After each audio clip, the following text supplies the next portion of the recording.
Olka ke mo fa seda.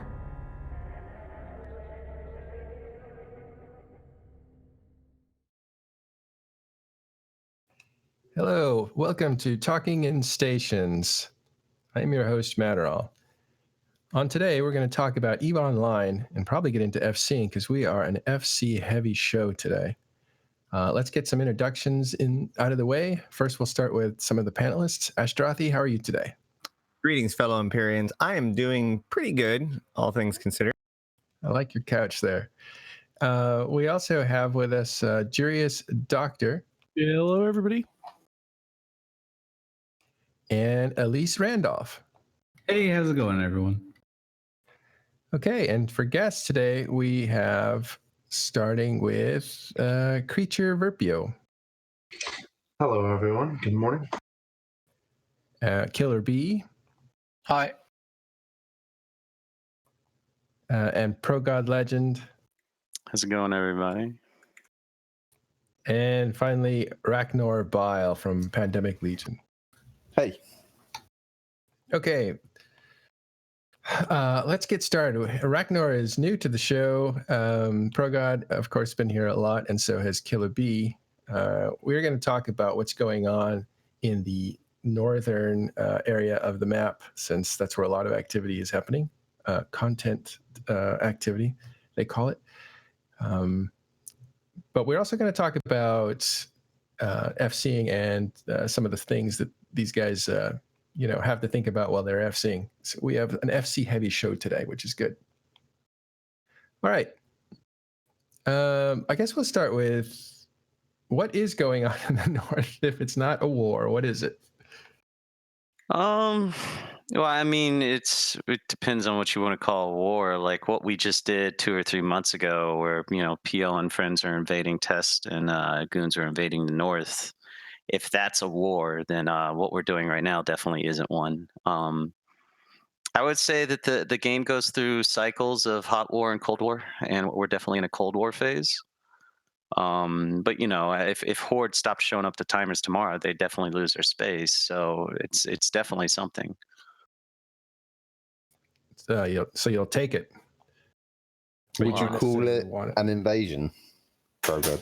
I mean, we're definitely not trying to kick them out of Geminate at the moment, so I wouldn't call it a full scale invasion yet. But they don't even want Geminate, so I mean, even if you do take Geminate, it's not an invasion. Yeah. Well, I don't know what we would do. Like, let's say Horde fell apart and we took the space. Like, we definitely couldn't hold it. I don't know what we'd do.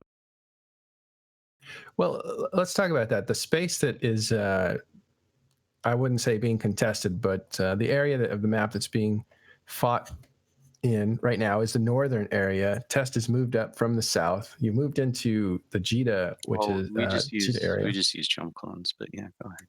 Oh, okay. You don't come up, but your guys are up there fighting. You have forward operating bases in that area. That area basically belongs to Horde, who's occupied it for last year. And what was Horde doing? They said they were going to fight in Guardians of the Galaxies or Dead Coalition in the north, but they have stopped that campaign and said they didn't want Branch anyway, and so they're actually now resisting and defending Geminite. But they also moved a couple of corporations to Cobalt Edge, which is interesting, because is Cobalt Edge like a safer area for them to use Rorquals? So they made a deal with Hard Knocks to Rorqual mine in the old Mackinac Empires constellation. I'm not sure if it's safe though. I think Boat, the big red boat, has like a real hard one for camping. I think they've got like every system Koki camped by like guys. So I'm not sure it's safer. It was an attempt to get some safe Rorqual mining. As far as the Branch thing, I mean, from what I can tell, Horde decided to join on with Black Legion's little Branch campaign. And, I guess that was going on for a while. And, now that their space is getting shot, they can't do it anymore. I'm not sure if you want to call the Branch campaign an invasion either. I guess it depends on your day. I mean, the problem you got is GOTG big time AU time zone, right? And Elo is 0200 every day, and then you've got Horde that are in between. But yeah, that's just a time You zone. knew that going in, didn't you? It's not like that was a surprise. Yeah. I'm not saying it should have been known going in, right? It wasn't a secret, but yeah. So for reasons, it either hasn't worked out or the pressure at home has got too much, and they figure it's better to not evict Saw or whatever they were planning to do than lose their own shit. So yeah, they've come back to fight the Goon and Tappy Menace, I suppose. I think that cycle happens every like 6 to 8 months. Someone's like, yo, Darkness, they're easy to kill. I'm gonna go farm them. They go up there, shoot them. Then after a little bit, you just set all the timers AU time zone, and they're like, oh, this is pretty miserable. Yeah, no, that has happened a couple times since they moved up there. It's pretty funny. So Killer B, you made a comeback and were involved in a big fight, right? It was a defense of Keepstar that was put down a week ago or so. I really wasn't involved, no. Oh. I came on like a couple of hours before the timer, and I was reading the FC chat, and I was just seeing that they were struggling a bit with people to run fleets. So I offered to do one of the subcap fleets or take over the subcaps or whatever, and that's what I ended up doing. But I wasn't really involved in any of the planning. I basically showed up a couple of hours before and then did one of the subcap fleets and tried to do my best. Unfortunately, I was thrown in with like one subcap fleet versus 5 or whatever, so that was a very enjoyable experience. But I did what I was told to do, and I'm okay with that. You were NC was pretty well outnumbered that fight, right? Overall, not really. It was subcaps that we were really outnumbered in, which matter a lot more when sieging a Keepstar. Sometimes it's really weird because there's Keepstar fights where the cap count matters, and there's Keepstar fights where the subcap count matters. But yeah, we definitely made a mistake of, in my opinion, anyways, we definitely made a mistake of focusing way too much on capitals in that fight, and basically ended up just not being able to deal with the subcap fleets at all and just ate shit. Well, an anchoring Citadel is just such a different type of fight than a online Citadel. Because you've got no defenses, you've got no tether, no PDS, nothing. It's just a big giant structure. And, if it's a Fortizar, it's got a 160 kilometer diameter. I forget what the Keepstar diameter is, but I'm pretty sure it's over 200. So when you've got initiative, when you've got initiative with a 300 kilometer range fleet, that gives them an 800 kilometer diameter sphere where they can put their fleet anywhere and shoot the Keepstar. So you can't really, just plop a capital fleet on the field and just own the grid like you could with a normal Keepstar fight. I mean, there's a lot of problems in that fight, I think, from our side. Whose fault they were, it doesn't really matter. But in it definitely won that fight for like your side. But on the same thing, we definitely lost that fight in that we, in it we're in Boost Ravens. Well, a chemo fleet just deals with that. The smart bombing cloaky tech 3s, would have dealt with the init fleet entirely, which we didn't have because everyone either forgot, didn't get ready. So there's a lot of problems our side with that fight, which was really not ideal, obviously, because it's a Keepstar that died. But it's just one of those things. The Init played it really well with bringing the Ravens, because if it wasn't for the Init Ravens, obviously would have murdered all the Serb fleets and everything else with just fighters, But the Booshes kind of just, you spend all day chasing them, Yeah, I think that's part of the problems. Part of the difficulties with fighting a Boosh fleet is if you don't take the time to set up all the counters to Boosh fleet, then you're kind of screwed. And if you do take some time to set up counters to Boosh fleet, maybe you don't have enough numbers to deal with other stuff. So yeah, I mean, it can happen, man. A couple weeks ago, I just totally forgot that like Black Legion likes to refit their Munins to AB fit. And they showed up to the fight, and I was like, well, we can't really deal with AB Munins. I guess we're going to lose. So you can forget about that shit. I think that's what happens most fights, right? It's not so much the enemy win it as you lose it. Yeah. So you said earlier sometimes it matters about the subcap and sometimes it matters about the cap. You also mentioned that in a Keepstar fight, the grid is huge. what do you think is the secret sauce that determines whether or not it's going to be a subcap dominant fight or a cap dominant? Well, it's clearly the difference between an anchoring citadel and an online citadel, and this happened in the previous war too. Like there was a fight down in southern Teniferous where they were trying to anchor a Fortizar, and we just sat there and burned around the grid while our drone shot the Fortizar, just avoiding the fight while we killed the Fortizar because there's no PDS on the Fortizar, and offensive and defensive. When you're sitting there trying to get a citadel to anchor, you've got to clear all incoming damage off of it, enough to get it unpaused so it actually repairs, which means you're chasing enemy fleets around. So compare that to attacking a citadel, to where, like for instance, when goons are attacking a Keepstar with Titans. Once their Titans are on the field and in range of the Keepstar, you have to get those Titans off the field. So it's the difference between being able to hold a certain spot on grid and having to clear everyone else off of grid. Difference between trying to clear all the damage off your Keepstar. It really depends on whether it's an anchoring citadel or an online citadel for the most part.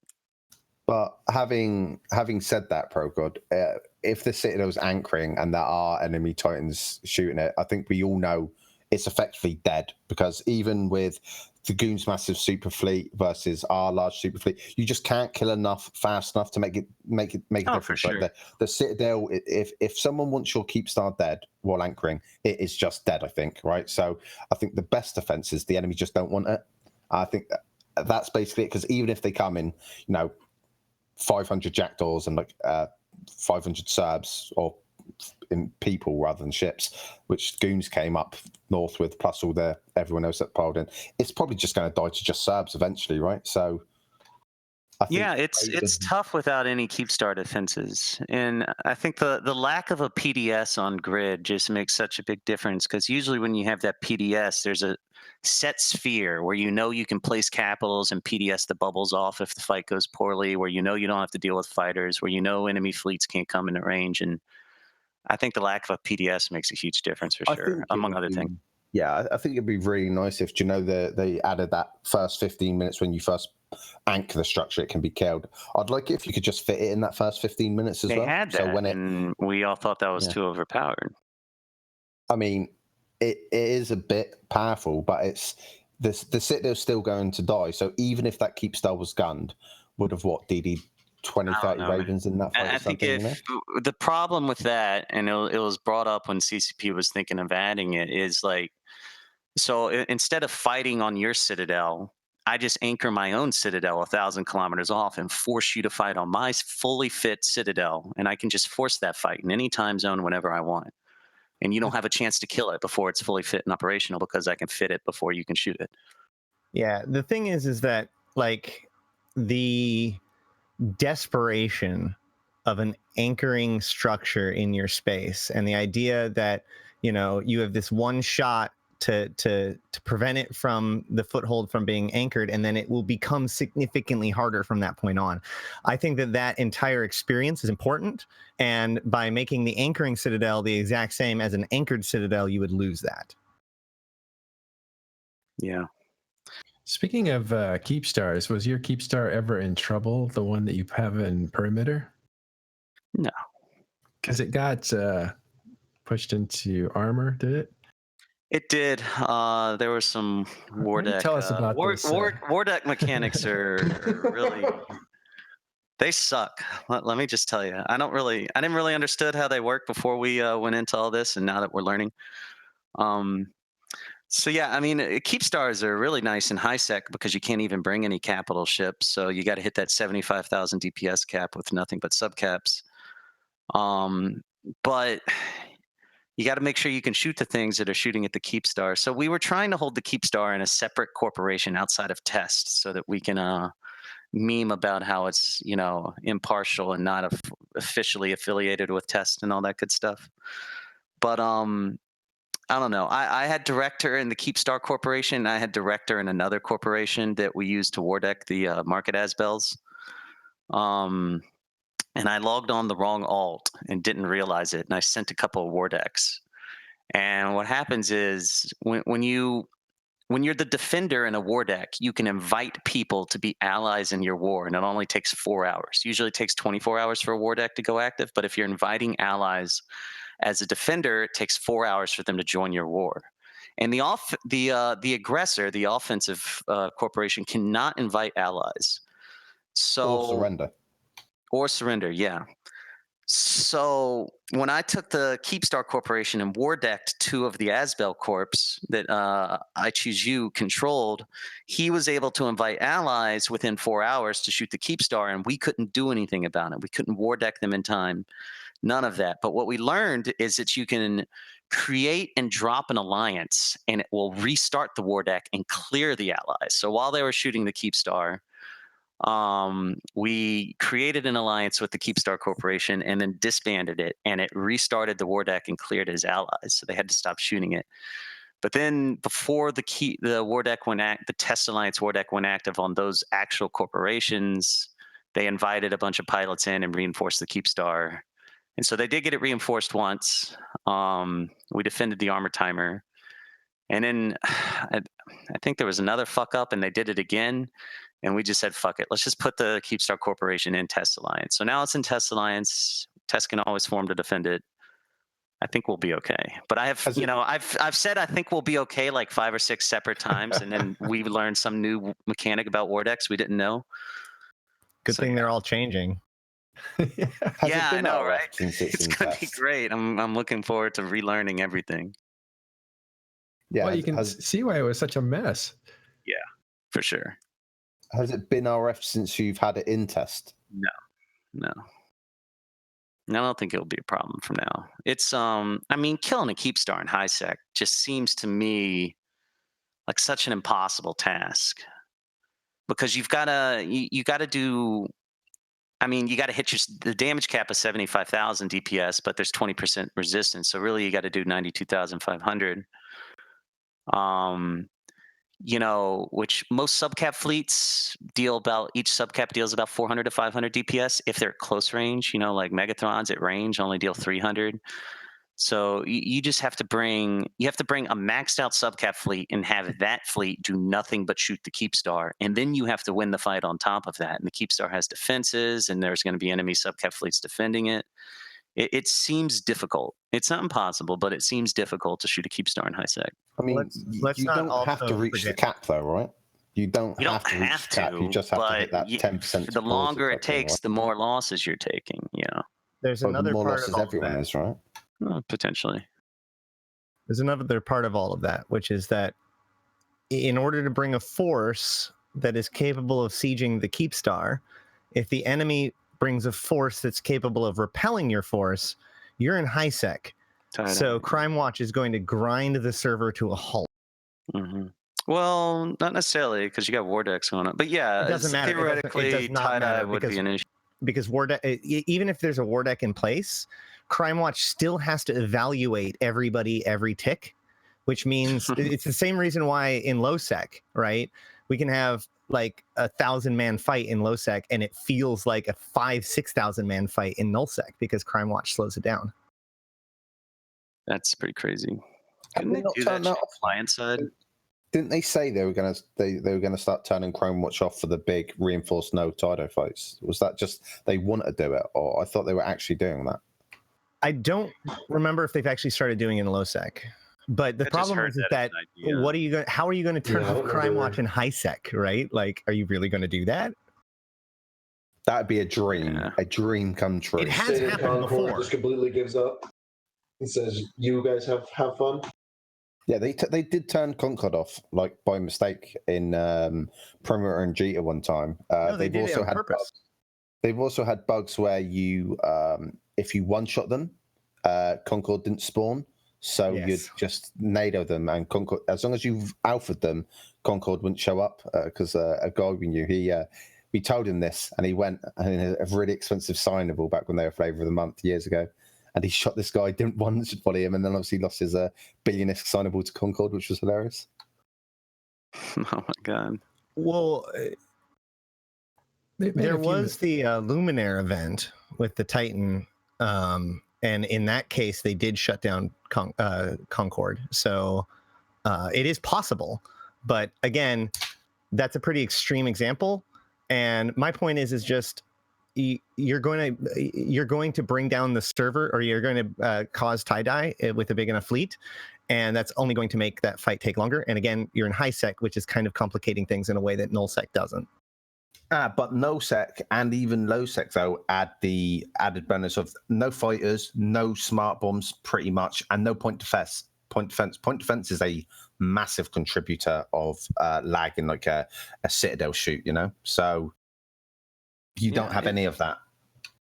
So swings and roundabouts almost. It would definitely be interesting. I mean, I'm sure it's going to happen at some point. I mean, we have no illusions that, you know, we're never going to have to defend the thing. So it would be interesting. But we definitely thought when we were evaluating whether to drop a Keepstar or an Amar fort, which we actually have an Amar fort on grid, and then Matterall told us he had 2 Keepstars for sale, and we decided to put a Keepstar down instead. But when we were evaluating it, we definitely thought it was worth the investment based on how much added, defensive position we got from it.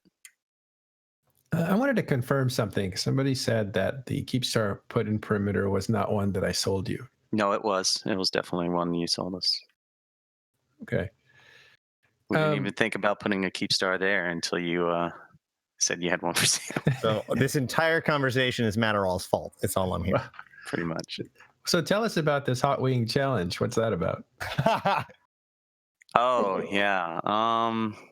So due to my error in assigning the war decks from the wrong corporation, I've had to accept responsibility and atone for my mistakes. So I will have to do another Hot Wings challenge, which was supposed to be today. Because Nashville is famous for its hot chicken, and I'm probably going to get kicked out of Nashville for this. It's okay. But from Louisiana. Well, like people are freaking out about it. Like you can't go to Hattie B's like between 11 a.m. and 3 p.m. and get inside the door. Like you have to wait in line. It wraps around the building. So this is why I didn't know that they're closed on Sundays, because I rarely go. And the time I did go, like I finally got the chicken, I'm eating it, and I'm like, everyone's freaking out about it. They're like, oh my God, it's so good. And I'm like, I mean, maybe it's better than Popeyes. Maybe. I don't know for sure. Popeyes is pretty good. There's no way. Yeah, that's what I said. Popeyes is too good, dude. I know, right? I'm just like not sure it's better than Popeyes. So I lived in Nashville for 2 years. They take their hot chicken extremely serious. I know, right? It's fucking crazy. But enough that they call it Nashville hot chicken, like it's a type of hot chicken. I gotta say though, is it really hot sauce if you don't have Smokin' Ed Curry's Pepper X on? I mean, I don't know what that is, but I've done ghost peppers before, and that was pretty painful. So we'll see how this goes. But they're not open on Sunday, is the point. So I'm gonna have to reschedule to next Saturday. You're supposed to be in church. I'm sure I'll catch a lot of shit for. Yeah, I forgot. Of course, Nashville, it's gonna be closed. I think you should have to do it on Friday and Saturday, because I mean you need one to atone for the Wardex screw up, and another to atone for not knowing that Nashville Wings would be closed on Sunday. Well, my plan was to kind of take the whole Tranquility Trading Corporation thing a little seriously, and to suit up and read a corporate apology while eating the hot wings in full BP oil spill style.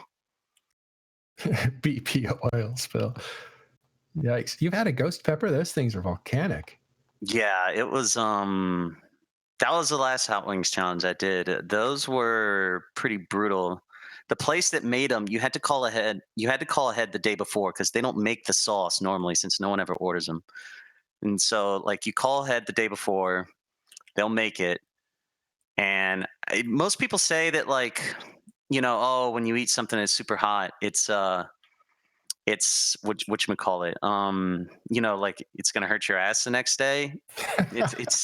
It's not number 2, it's number 1 that hurts. It felt like I had a catheter pulled out the next time I had to go to the bathroom. No. It was exceptionally painful.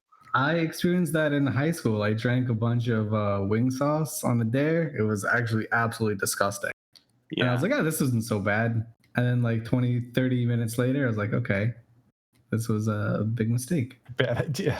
Yeah, exactly. I don't know why that is. I guess that's just because I don't know. I don't know enough about how the body works to say anything about it. Well, what goes in has to come out. Yeah, so this hot wing challenge, you are going to do it. You just need to wait for the merchandise. Yeah, as much as I'd rather not, I can't back out because all right, because I'll never get the end of it, as I learned last time. Yeah. All right, good. So it's going to happen, just maybe not today. Yeah. And it's going to happen because you admittedly screwed up on war deck mechanics. Is that what it's about? Yeah. Well, as some people may or may not know, when people make mistakes in my fleets, I tend to let them know that they made a mistake, maybe, encourage them to play better. Sometimes I get a little loud when I do it. So it'd be hypocritical if I didn't own up to my own mistakes, for sure. There you go. All right. So what's happening recently, though, up in the Gemini area is that I've noticed NC is trying to do some housekeeping and pushing back a lot of the forward operating positions that you and the Imperium have installed up there. But last night, what happened last night? You guys formed up to defend a faction for Azar. Tell us about that. Yeah, so they had reinforced our staging citadel, which is in Oijanen, which we have as an Amar faction fort, which, if people don't know, gets a bonus to armor hit points, a pretty significant one. And so we have that fort fit with 5 Tech 2 plates in the lows, and it's just extremely, because of the DPS cap, it increases the amount of time it takes to reinforce it by a significant margin. So 54 minutes or something, right? It's over an long. hour. It's stupid. So we figured if we put an Amar faction fort in low sec, that's the only way we'd be able to survive if NC deployed their super fleet over. And last night, that's what they did. They deployed their super fleet over, and we formed up. Test had a full subcap fleet of Eagles, 2 secondary subcap fleets of 50 each, so 350 subcaps, and about 170 capitals. Goons came with a full Serb fleet and about a 200-person Jackdaw fleet, so that's roughly 800 subcaps there. And then Initiative was going to bring some Ravens. About 80 Ravens. So we had about close to 1,000 subcaps and 170 capitals, no supers, no titans, just dreads and carriers. From what I could gather intel-wise, Horde had roughly 200 to 250 subcaps, considerably pretty equal-sized dread capital fleet to us, maybe slightly smaller, but it seemed pretty even. We didn't actually, I don't actually know exactly how many NC and PL had in their subcap fleets, but in their staging systems where their subcaps are, PL had 150 in staging, which means they probably had 120 in the subcap fleet. NC dot had over 200 in the staging, so they probably had 150, 170 in their subcap fleet. And then we saw 300 in their supercap staging system, and they brought 60 Titans earlier in the day, just NC dot, to kill our Fortizar.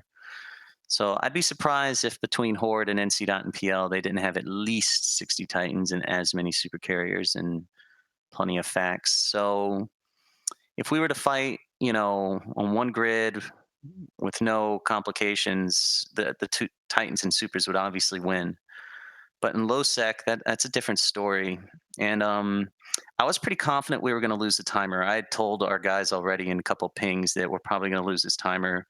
Be ready to move your clones to another station, because once you lose the armor timer, all your services turn off.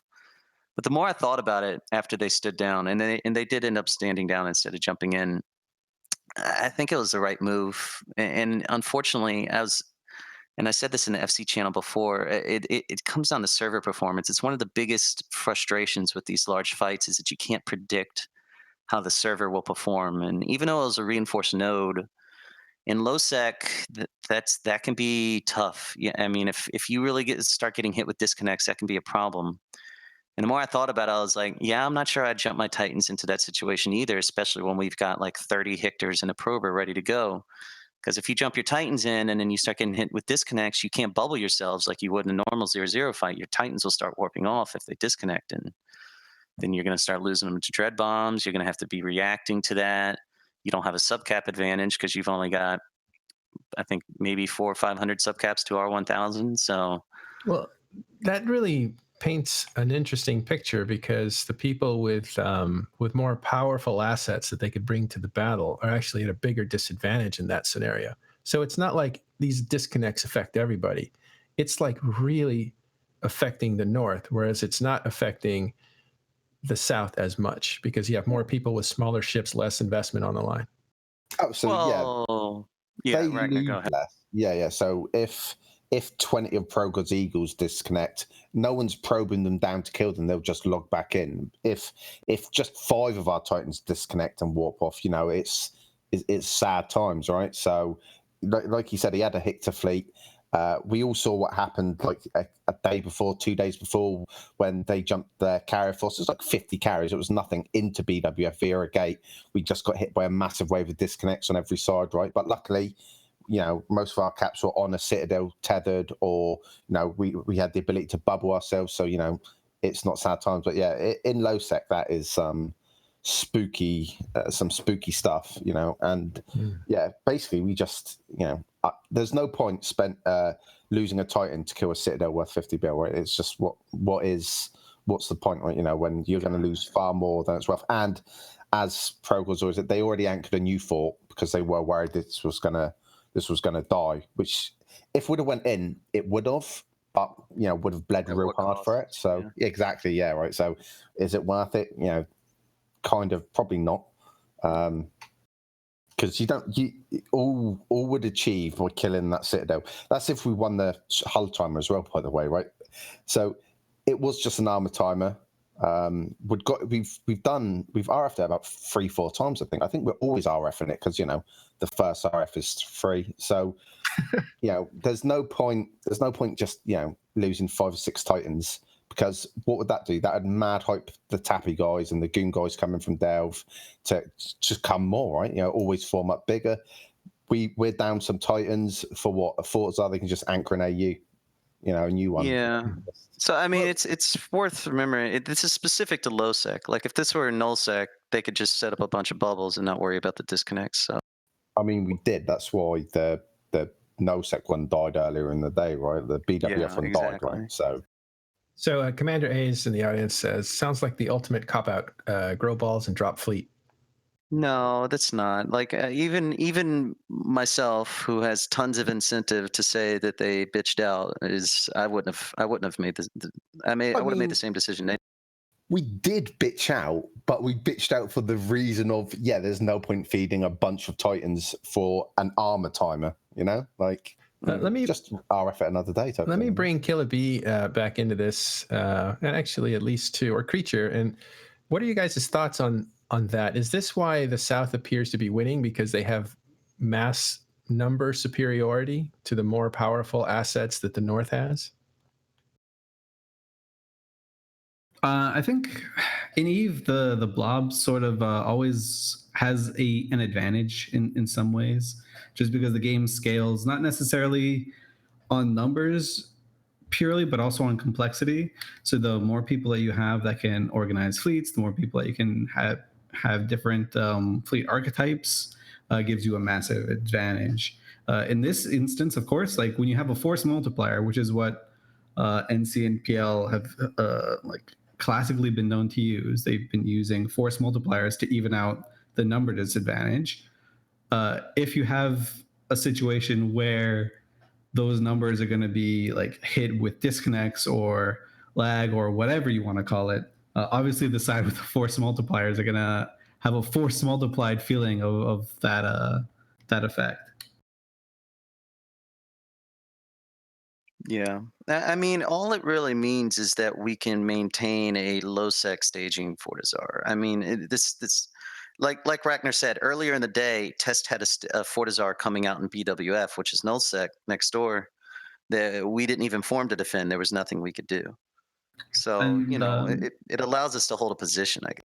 And that's exactly what you do when you have to fight. Like, people aren't saying, the blob always wins, blah, blah, blah. What you do is you hit several different targets, see which one the blob forms up for, and you hit the other ones. And then you kind of can whittle down the timers until you get down to like 1 or 2 timers. And you just have to come up with a different tactic. So you reinforce this structure to make them go, hoorah, we saved this structure, while they lose other ones around them. So it's a win-win in that you get to get rid of, if you are in CRPL, you get to get rid of some assets that you don't want around, or some structures that you don't want around.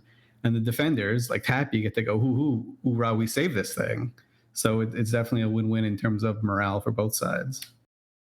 Yeah, it's definitely a case of lose the battle, win the war type of a thing, where a lot of times EVE players like to think of things in the terms of the individual battle, like we won, we lost, good fight, all that stuff. But really, when it comes to the actual like long-term who wins, who loses, it's actually more about tenacity, right? It's about not the fact that you can defend your Fortizar this time, but can you defend your Fortizar every time? Because you only have to miss once, and then in this case twice, and then I take you down. So it can definitely, a lot of these fights actually end up being an endurance fight, but as a meta between fights, right? Whoever can keep up the siege versus keep up the defense. So at the moment, for example, both sides, no side is anywhere near close to running out of steam, right? Everyone's pretty hyped. All the advantages or disadvantages for us even there in Ijanen. Like, every fight so far has pretty much been over BWF Citadels and Ijanen Citadels. All the small ones, the Ratarus, the Athanors in Ijanen, we clear up because they're small citadels, right? It's not worth forming big four, or they just anchored we killed their clone Asher, they anchored a Fortizar, checkmate. But the same is true in BWF, where we can do our bubble, we can Sino jam to force them to come through a Stargate.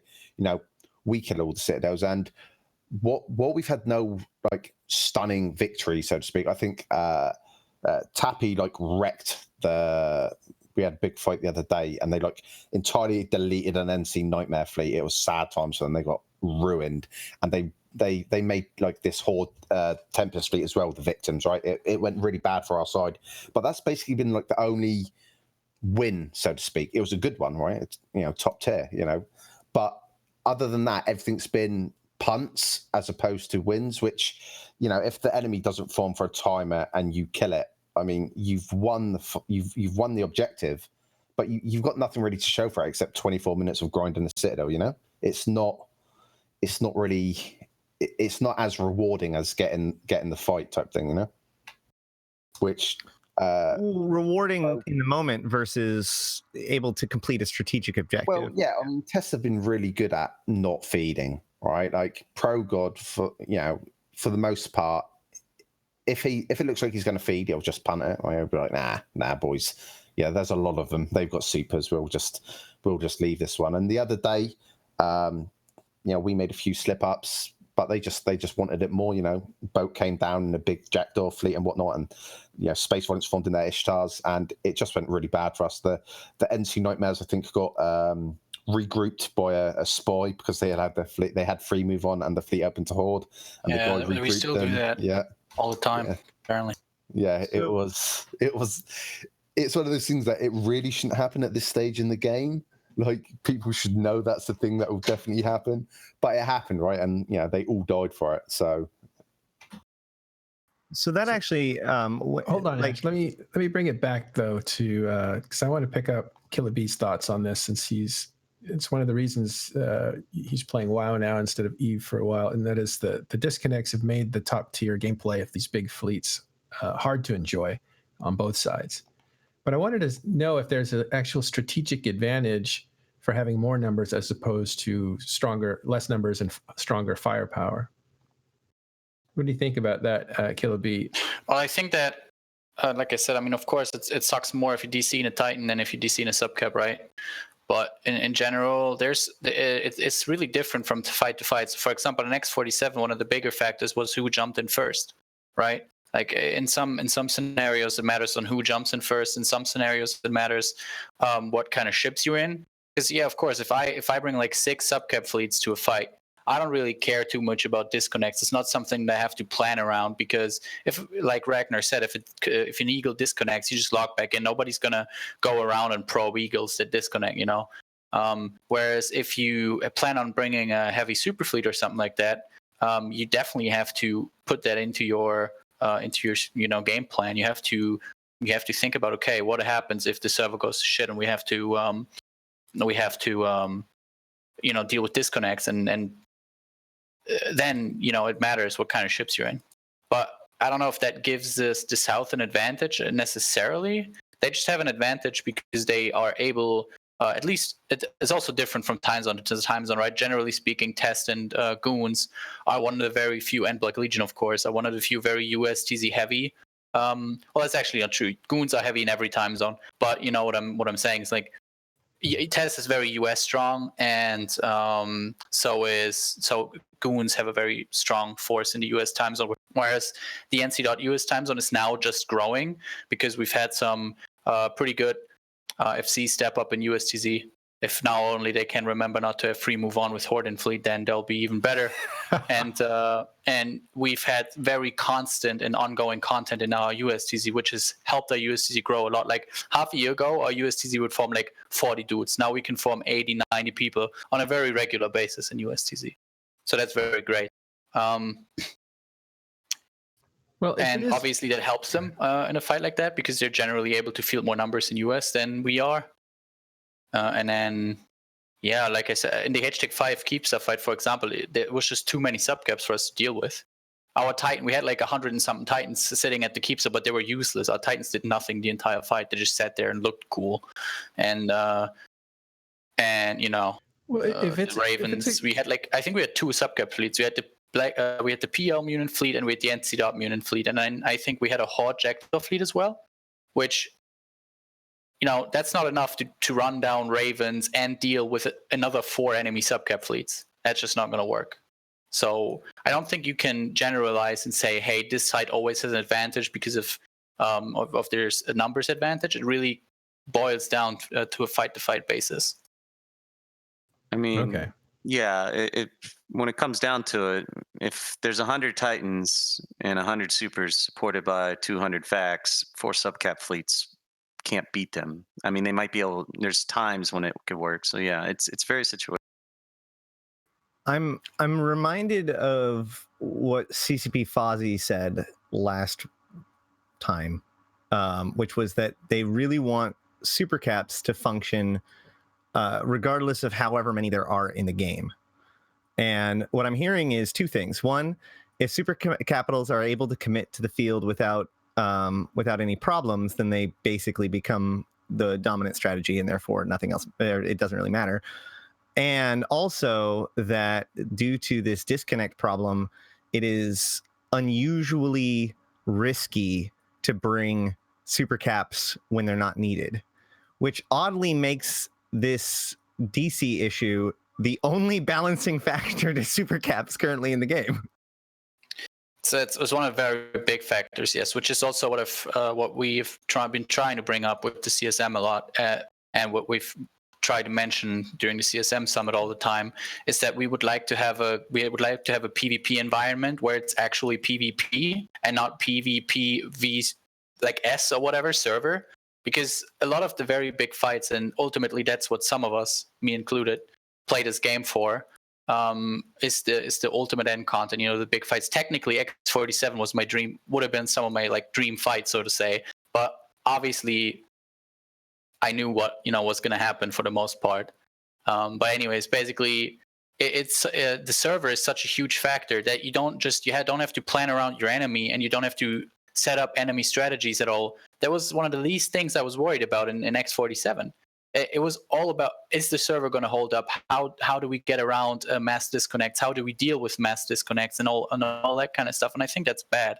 But also, don't get me wrong, I know that CCP is also limited in terms of what they have available in resources, and also the technology might be limited or whatever. I'm really not a tech guy, so I wouldn't know. But I don't expect CCP to somehow come up with some wand and fix all the server related issues. And there is plenty of fights. They could definitely. I mean, I don't like to shit talk CCP about this stuff a lot, because I know it is difficult, but I will, say something about the executive team. Like they could commit more resources to certain parts and less resources to others. And I know, of course, yes. So yeah, like I don't blame any of the developers who are doing their job. Like they're doing their job. They're working on what they're supposed to be working on. The people who are working on server performance are doing a good job, but that comes down to the executive team as far as what they want to commit resources to. And sometimes it's very clear what is a priority and what isn't. I wouldn't worry too much about that ProGod. Now that CCP has been bought by Pearl Abyss, I'm sure they're going to devote more resources into server stability. Yeah. I mean, if you've played for a long time, like you'll remember when 50 on 50 fights were extremely laggy and completely unplayable if there were more than 200 people in system. And then we increased that and increased that and increased that to the point where now we shove 4,000 to 7,000 people in the system, and it gets completely terrible. Like, I completely agree that like server performance sucks in the big fights. I do not go to them for that reason. Like, I don't want to spend, like, I love Eve, but I'm not going to spend until downtime in a system seeing like frames and frames of things going around if I don't have to. But by the same token, though, like if you're actually using the big fight reporting tool, they have the ability to stage that node in advance, so that's less likely to happen. So you're going to have fewer disconnects. We reinforce the nodes for big fights. It doesn't matter. Like, yeah, it does matter, but the problem is the way the game works is, okay, the system handles 100 versus fine. They upgrade servers. It now handles 200 versus 200. So we bring that. So no matter what happens, we'll always bring the upper envelope, right? Especially as the blob warfare and the goons have gotten bigger and whatnot. The max people will kind of always be there. But the problem is, even if the node is reinforced and it's their Jita node and they've got a guy manually fucking fanning it so it keeps cool or whatever they're doing, it doesn't change the fact that 30 dudes will just disconnect and then spend 40 minutes watching a black screen trying to log back in, praying that it's not their Titan getting dropped in a safe by Dreads when, you're like, oh yeah, someone's getting killed by Dreads right now. It's on boat stream. You're like, please not me, please not me. Like that Moloch died in X47 DC. Like he must have been gutted. What fun and interesting gameplay we have here, right? Well, I don't think, we could talk about X47, but X47 battles in BTEC Rs, they happen like once every 2 years. I'm not really concerned about that. I know what's going to happen when we push the limits. I do think that over the past year, though, the disconnects and desyncs in medium-sized battles that didn't used to be a problem, are now a problem at times. Like BWF, the fight you were talking about earlier this week when we jumped our carriers in and like 20% of everyone in the system disconnect, there's less than 1,000 people in local. That shouldn't be happening. So what's worse is, you can't predict when it's going to happen and when it's not. So we have no idea if or we're about to push BWF to 900 in local. Are we going to get disconnects? I don't know, because I have no idea how the server's going to handle this. Shouldn't they have left lag as a natural barrier for growth? Like, look, it's gonna crash, so we might as well not go. Like, and then less people show up, and then the fight actually happens. No, then you just start competing to see who gets in system first. Yeah, then all that would happen is... We've done that before. That was 2009, and it was brutal. This conversation is one that has happened so many times. It's honestly cliche. But I think that it actually tells to a larger problem with Eve that isn't necessarily CCP's fault, which is that if you provide a perfect sandbox, the closer to a perfect sandbox, the closer to perfect freedom to do whatever you want in a software or a game or whatever, the more likely or the more ability the user has to make an experience that is bad for them, right? So if this wasn't a sandbox, if it wasn't a sandbox, right? If CCP wanted to, they could fix the problem. They could set a limit on how many people could join the server or go into the system. That would suck. It would be completely uneven and not a sandbox. But the problem with a sandbox is you have the freedom to create poor experiences for yourself. Elise and you just said that you will choose not to go into those fights. That is a choice that you have made based on the sandbox. Now, is it a good thing that there is server stability issues? No, of course not. Is it only happening in 1,000-man fleets? No, of course not. There's been a large increase in socket closers and other server stability problems for the last year. They've definitely got things to work on. But the important thing, because this issue is not just about this year, is the fact that we must think about what the choices that we are making that impact our game, not just expect CCP to just fix all of our problems by throwing better servers at it. Yeah, no shit. Like I'm sorry, but like there's a whole difference between like X47 and the 1,000-person fights. Like I've tailor-made the campaign that we're on right now to keep local less than 2,000 as often as possible so that we can potentially get some decent fights. But when I don't know if the server's going to take a shit with 900 in local or not, and it's worth noting that we had a fight the other, a week before BWF where there were 900 in local and nobody got disconnected. Like, it's the unpredictability that makes it difficult to plan this shit. Like, I know when X47 happens and 5,000 are going in local to expect disconnects. And X47 doesn't happen very often. But BWF earlier this week, that happens all the time. And being unable to predict when it's going to be shitty and when it's not going to be shitty means that I have to plan for it being shitty every single time, which means I have to reduce the number of tactics I can use, to take certain fleet comps that don't have to move around a lot, things of that nature. Like, it's just the unpredictability around it that's more frustrating than anything else. It's the change. I'd agree heavily with Progot here. It's like X47, BTEC, everybody knows what they're going into, but sometimes you have fights with 500, 600 people being awful, and then there's times where you have 1,000 people and nothing happens at all, and it's an enjoyable experience. You always have some tie-dye, but it won't just go to shit. So it's a bit awkward, but I feel like it's also people are way too focused on these like very, very big fights. I for good reason, but like for example, in this campaign so far, since Test has come north, there has been lots of smaller skirmishes between SV, PL, and then there's like a skirmish between Horde and SV, and an NC versus Test occasionally. Like there's plenty of skirmishes on a level that is, they're not as much of a headline material because they're not huge, interesting fights, but those are actually the fights that the members get the most enjoyment out of, and also the fights that a lot of FCs get a lot of enjoyment out. It's like the small 150 versus 150 skirmishes, because those actually are fun. You don't have a lot of tie-dye, and the individual choices actually matter. So I think that's what we should focus on. Yeah, and like that's the majority of the game. Like X47 BTEC don't happen very often. The majority of the game is what's going on right now. But like the other night, I'm taking a 200 person battleship fleet, and every time I jump a gate or initiate a fleet warp, 1 or 2 people get disconnected. It's taking me 10, 15 minutes just to go gate to gate. Like those are the server performance issues I care about. I fully recognize that getting an X47 type battle to work takes forever, and then once we do finally get X47 to work, we'll just push the limits again. And honestly, I don't really care if CCP ever gets that fight right. It rarely happens. I know what I'm getting into.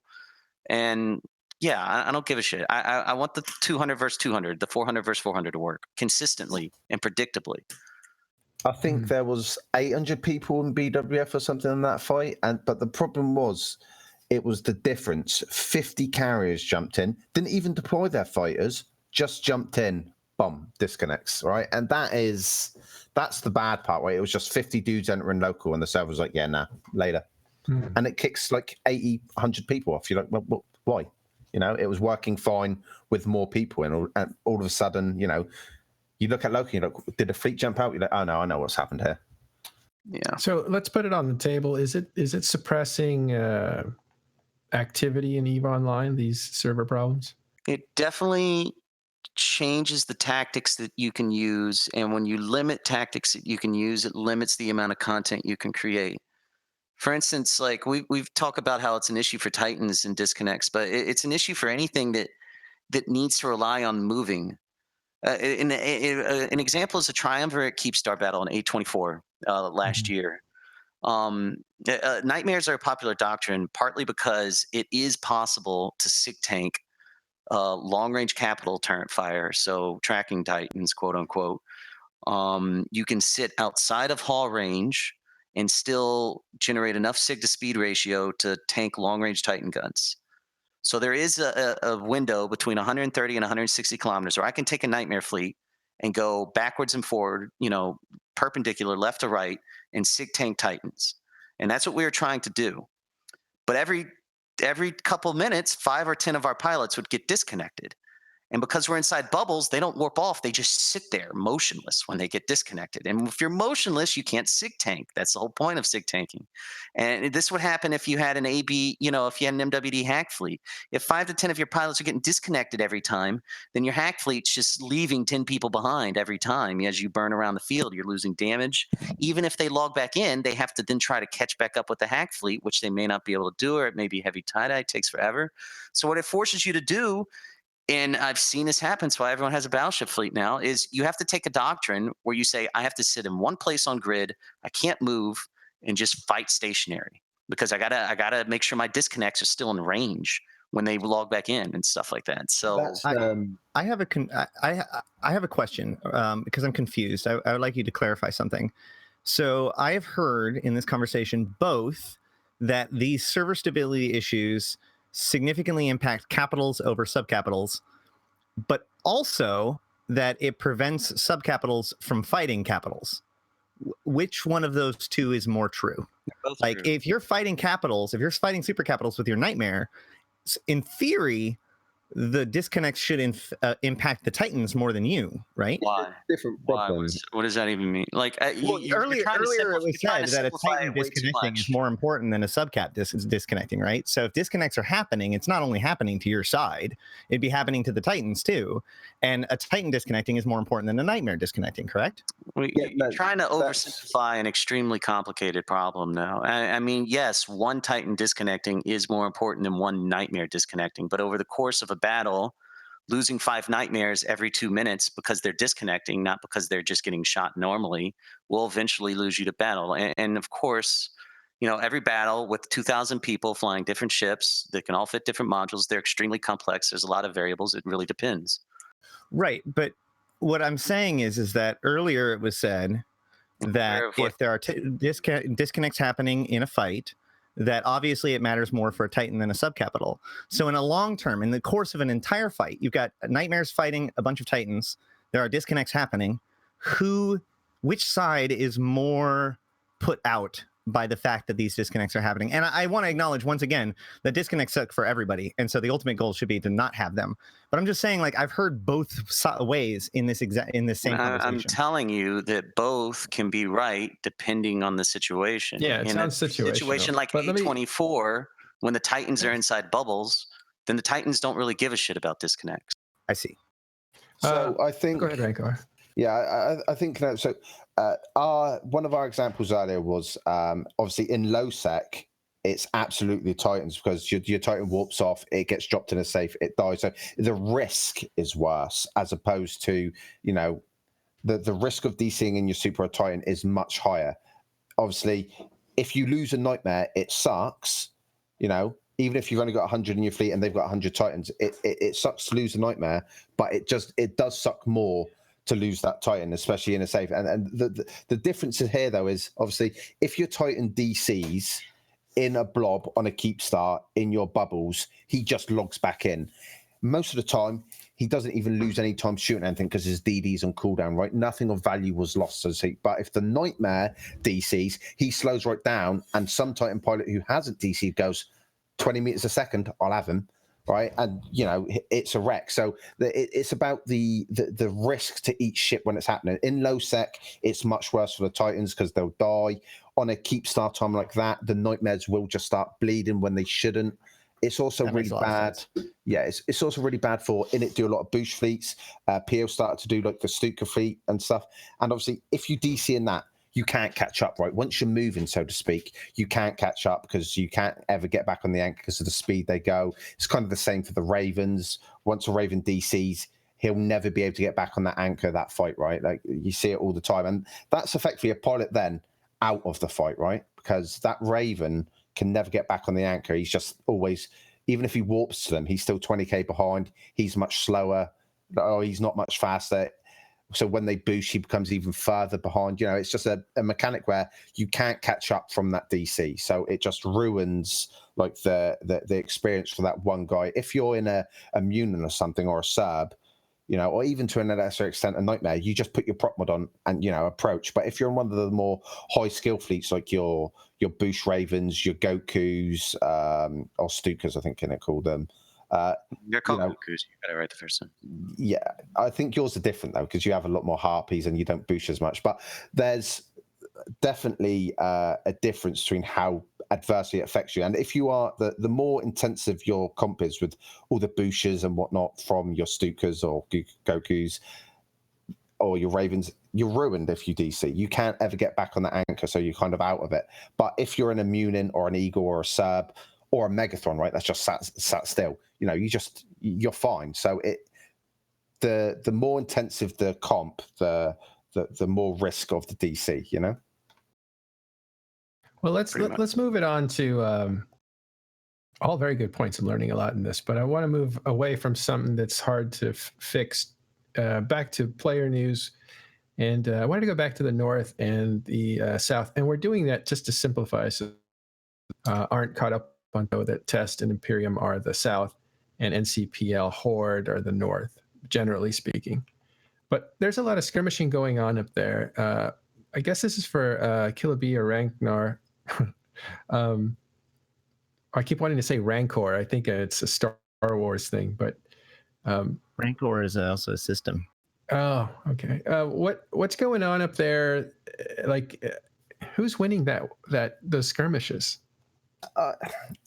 So we win most of the fights, but when we lose, we normally lose bigger, like that. I think it was just an Ijanan fort timer, like a defense, which we defended, by the way, I think. But we've just fed all the fleets. I think Tappy didn't want to go to grid with the fort and fight us on it. Smart. But they were like, oh, on a gate, I'll have that. And, you know, they murdered us on the gate. Now, so, and because obviously in BWF, we can drop our supers and titans, we can have the system sino jammed, you know, we can bubble ourselves, so we can flex with the supers because all we have to worry about is a dread bomb that would need to gate in type thing. So we're killing a lot of citadels and stuff that they had anchored, but we can't really kill the Oij fort. You know, that's going to take something special, I imagine. But the vice versa is true, right? They can't really make much progress against our citadels because the advantage from that citadel is so strong, a Fortizar type thing, right? So we're kind of at a stalemate in that both sides can like win subcap fights and win convincingly, which is quite nice. But neither side can actually win the war, so to speak, right now as it stands. So if it's a strategic kind of impasse on both sides, is there just a bunch of dudes just roaming and having a good time? Like, is that the average night of a Tappy pilot? He goes out and tries to shoot some Horde dudes? Not comes back. Test. Test is on a jump clone deployment, so Yeah, we only so- jump clone up for big fights. We don't actually roam the system. So well, we have a small little Black Ops group. Yeah, it's quite nice in Germinate because you'll get all the random people that come to farm the Hordelings, and we try to drop on them before they get there. You know, your Bouillon B and his Rockwalls or his weird public realms, all those fleets. And you've got to race against the clock, which I quite like because Space Violence will see them at the same time you see them, right? And it's whoever drops first, you know, and stuff like that. So you're always on the clock. Like the other day we killed Beyond B's Rockwall, but Goons came in their Ferox, but they weren't there to kill him. They were there to save him, just so we couldn't kill him, right? Not because they wanted to save him, but just because better we don't get the kill than they kill a Rockwall, right? I guess so. It was quite fun that you have to be quick on the uptake, otherwise the horde kill it or Goons kill it. So you've always got to be real quick on the form up, you know. Otherwise, it's already dead, pretty much. Having fun in EVE Online. Why I never. Undocking is overpowered. It sounds super dangerous to go into these areas because there's a lot of bigger fish in there. Yeah, it's your typical war region. Yeah. which cracks me up because there's Horde, right, who are still considered the new bros, which are people who just enter the game and play. So they're easy pickings. So these guys that have been playing a little bit while go in there looking to kill them because that's an easier fight for them. And they don't realize that there are giant sharks around them while they do it. I mean, that happens quite a bit. So what you get is, your elite PvPers will go to, just farm the Hordelings that either don't know better or are just retarded or 3 days old, so don't just came back much from the knowledge of the game. Yeah, exactly. Yeah, so the Vanguard guys are normally just sitting there doing their thing. They don't have no set games played, but you'll get your regular line member Hordeling in Pandemic Horde for a week, just gating his porpoise about, and he'll get ganked. So the elite PvPers come there, and our prey is those elite PvPers, right? Because they're not expecting, to run into the RTSQ gate camp with its like 4 daredevils and stuff like that. So, it's definitely a shock for a lot of these people. I just wanted to farm Merlins or something, and all of a sudden an Orthrus gang appears or something. So, I mean, that's what you get for picking on the little beanie, I suppose. I guess so. All right. Well, thanks for the update on there. There was something that happened in NC that I wanted to talk about, and that was, and I have a little trouble understanding this, Killaby. Maybe straighten me out if you know what happened. But what was the deal with Cinda? It was corporation at NC Dot. Oh, interesting. Yeah, let's hear about it. Are you still I don't know what a deal. Like the last thing I noticed about Zinda was that they recruited some snuff spy or whatever. I think that's pretty fresh. That happened like a couple of days ago. Yeah. And other than that, they whelped a bunch of Titans because they could keep gate camping in supers. And then they got dropped on by snuff a couple of weeks ago, and they lost a couple of Titans and a couple of supers, I think. Yeah, well, a couple of weeks ago, they fell for a bait trap that Snuff had laid out, and they were being rescued by NC Dot, and the rescue party itself was lost. I think it was a large amount of Titans. So I think like 4 or 5. Yeah. Yeah. So basically trying to save. I think it was a couple of Nixes. We lost a bunch of Titans because, and it's not the fault of the FC at the time. I think it was our current main USTZFC who tried to rescue them, and he has not had a lot of experience with supers before, so he was trying to just save those poor Cinder guys that got dropped on, and he like kind of just told everybody to jump in without double checking his fax number, so we were really low on fax, and we just ended up losing a bunch of Titans. I think we lost like 2 or 3 Titans or something. I don't actually know, man, but a couple. Yeah, it was a few. And I think 3 Nixes too. But the point was, I guess you feel very secure when you have a bunch of guys online. They all have Titans. It's all within jump range, but it can still go wrong, which it did. And it was funny because there was an internal, I saw an internal argument about that saying, I'm not jumping in. There's no Super Cap FC.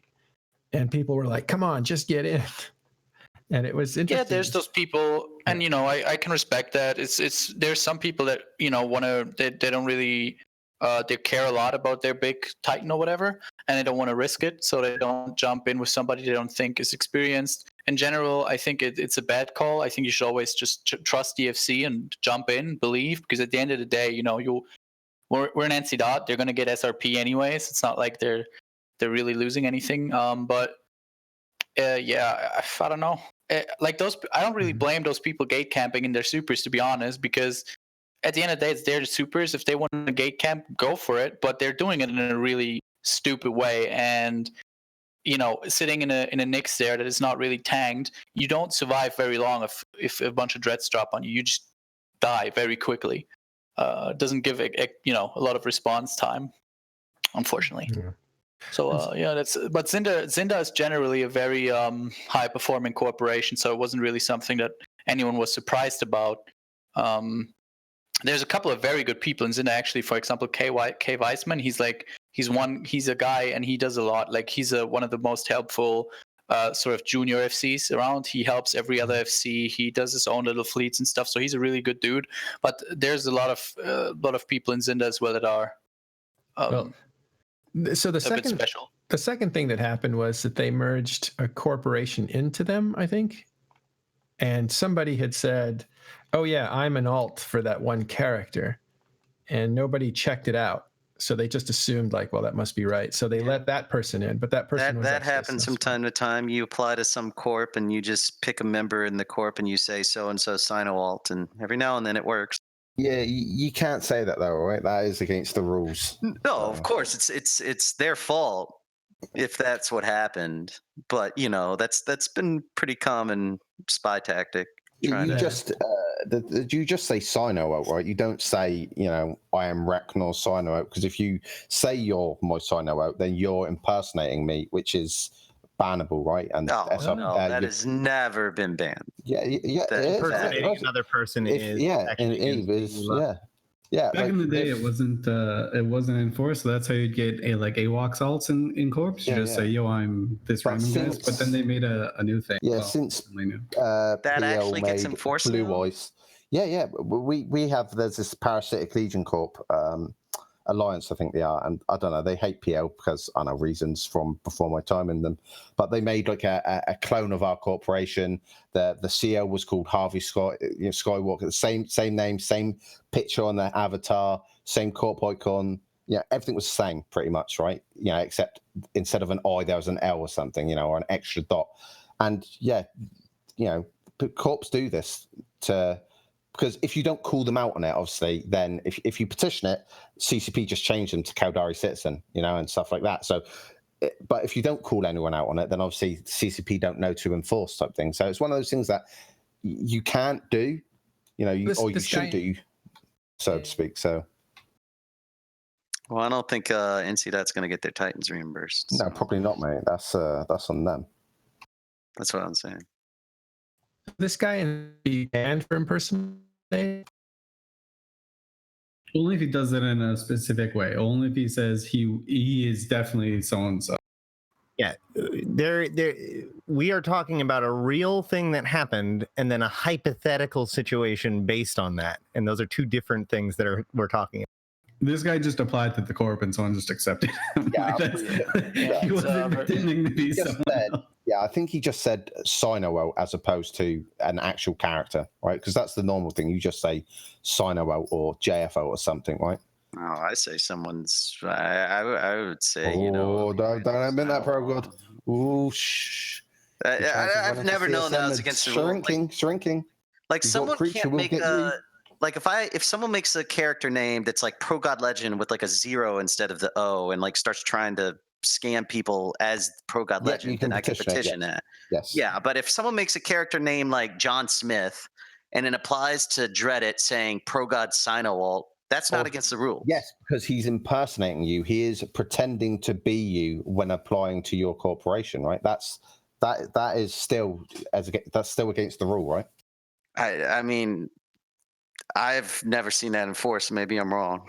I mean, I've done that back in the day. I did that all the time. Yeah, that was like common. Everyone did. Yeah, that's why they added it. Rules. Yeah, because so Blue Ice, at least.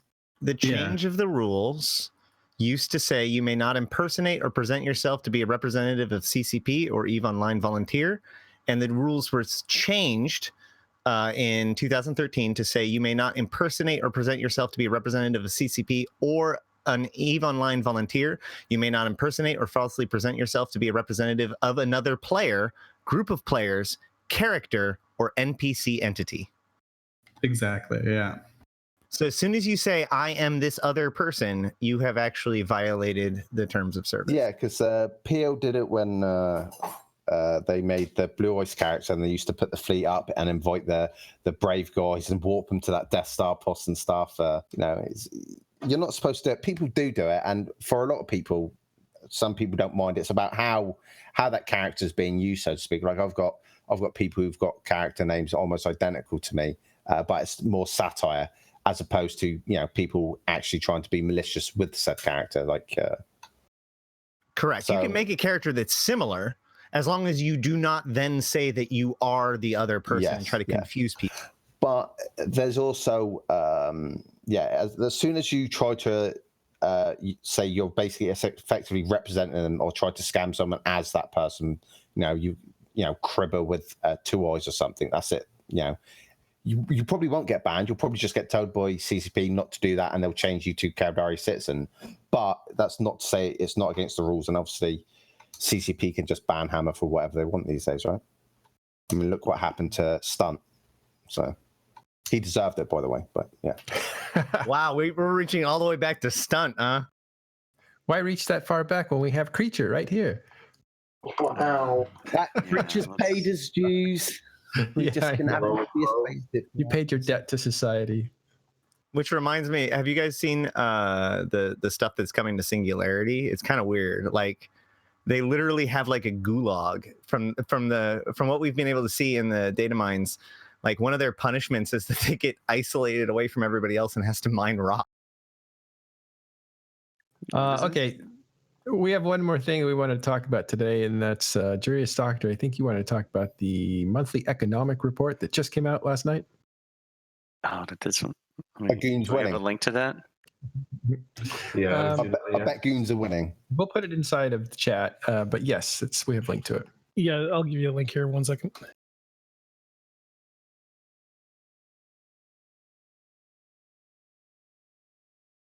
There it is in backstage. Okay, so to give you guys kind of the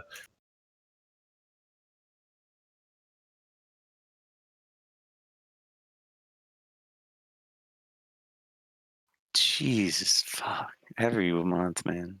It's crazy. Did my sound go out? Are you there? Yes, yeah, I think it did. And Jurius is one out for sure. Oh, So Jurius, it looks like Delve is winning. as always. This is my shot. Jurius, you cut out pretty far. Didn't they even make a joke about that on the Pulse? It's like the economic report is coming out, so you'll all know how much ore was mined in Delve. Yeah.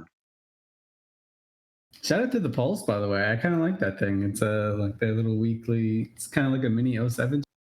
You know, for April Fools, CCP are just going to remove Dell from the MER for that month, right? And they're just going to lose their mines. How will we know how much more we mine? I will say I got some perspective on just how much 19 trillion in ore is, because like after the war happened, like after the war was over, like tests just went out into the belts pretty heavily, because we just been fighting a war for 2 months, so we didn't even like form any strat ups or anything like that. And we were talking in a little command channel on test about it, like, oh my god, look how many oracles are in the belt, like we're finally going to get up there on the MER. And I bet someone in high command 100 billion ISK that we would crack 5 trillion on the MER.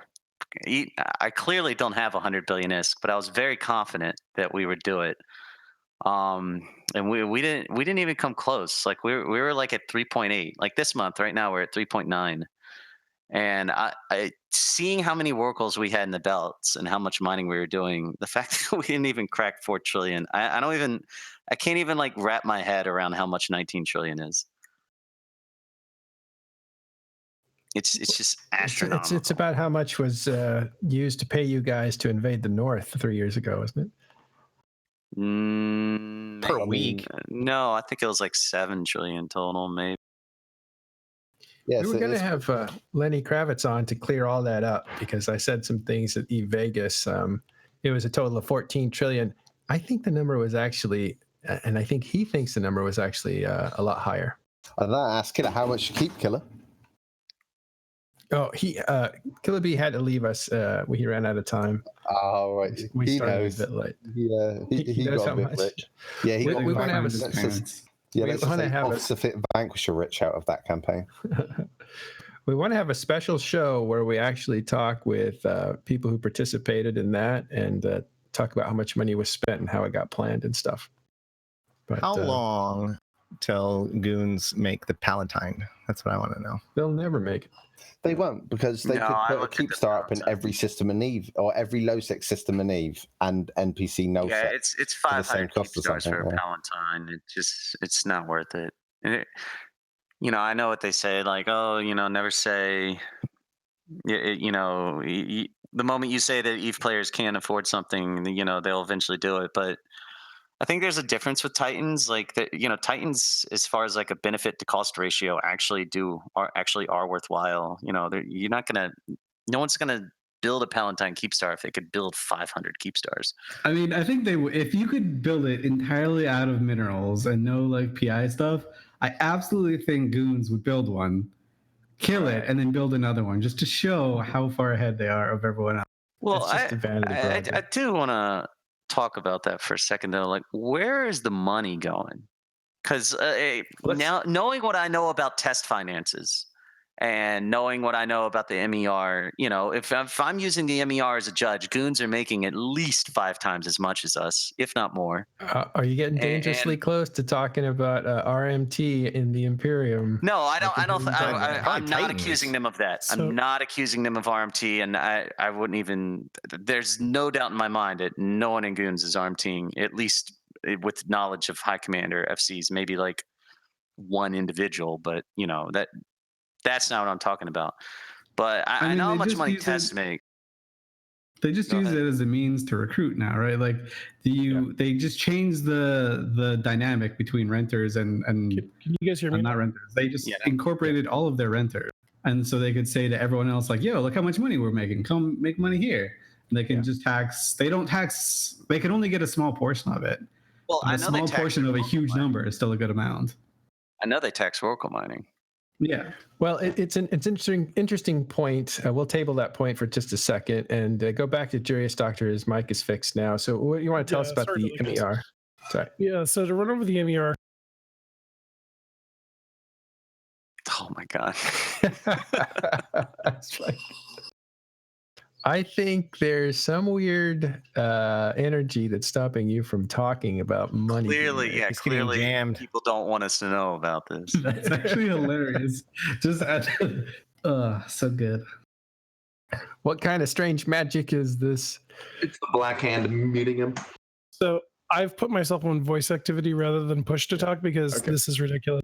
If you guys can hear me okay, I'm going to continue. We're good. So yeah, I don't know why people say Eve is dying because nearly every region in Null saw an increase of almost 200 billion ISK in production, in mining, and in ship destruction. So we're seeing big increases in activity throughout Null. Really, really good movements overall. From September through to October in the high levels, we see a big fall in Cloud Ring. Cloud Ring basically fell off the map for net exports. And we see sorry that about that. we see that production pick up in Domain and Saint-Claison, which is weird to see those two regions specifically just suddenly climb. And net imports, we see the Delve numbers actually fall almost by half, but Forge and Esoteria have huge imports now, something in the range of about 1.5 trillion ISK month over month.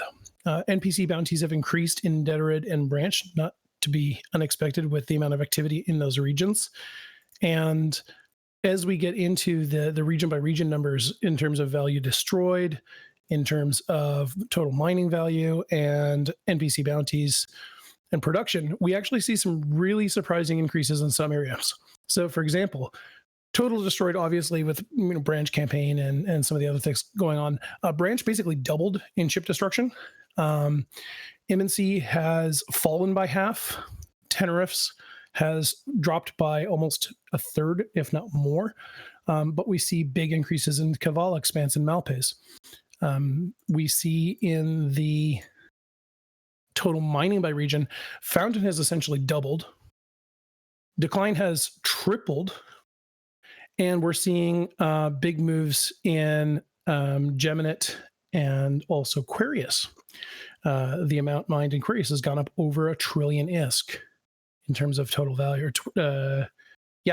Trillion ISK in value increase, which is surprising to see that from that region, that Quarius is doing that much. But there is also some interesting ratting experiences in terms of like NPC bounties being paid out.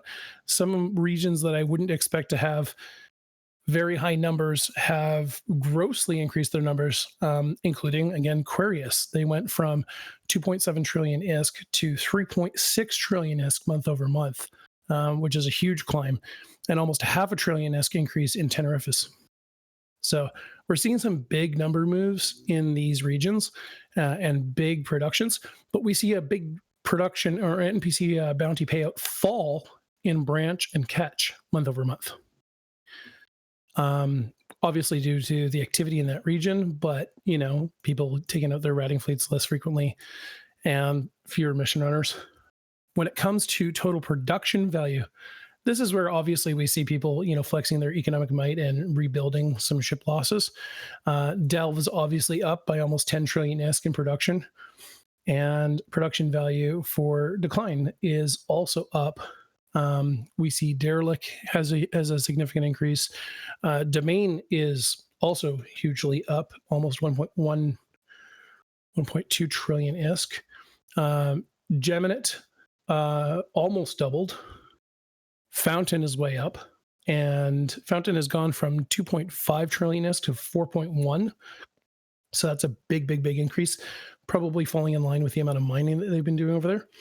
And Lone Trek has seen a very, very big increase, over 1 trillion ISK for their region. So all in all, EVE is looking very, very healthy. Minor increases in Highsec, minor movements in other areas, but those are the big players. Well, I mean, one thing that you could look at and say, like, oh, there's so much wealth being created in Delve, but this is not the everyman that comes in there and all of a sudden spins up 2 or 3 rorquals and is generating part of the giant generating machine of mining that's going on there. No, what we're seeing is the numbers playing out what we already know is happening. That people in Null are concentrating their efforts more. They're consolidating their players in tighter and tighter areas and leaving, space that otherwise would have been rented out, mostly fallow, and they're concentrating their efforts in the areas where they live. So it's security over the mining machinery that's creating this wealth, and that is a smaller space than distributed harvesting of an entire region. People doing more in a smaller area, basically the Delve model. It seems like CCP could easily dampen this by, I don't know, the amount of mining that can happen in one concentrated area. Yeah, if you limit the number of just anomalies you can have in a system active, and you spread it out more, but then you have people moving around and they're becoming more vulnerable. That being said, getting people to consolidate and to tighten up and to not control vast swaths of barely utilized space was literally the goal of the nullsec fix. So the fact that that's happening, I don't think the CCP is going to look at that and say it's a problem. No, you think it's a problem? No, but we're just talking about how to change it from happening. So I'm just saying, I don't think that they're going to try to spread it out any further.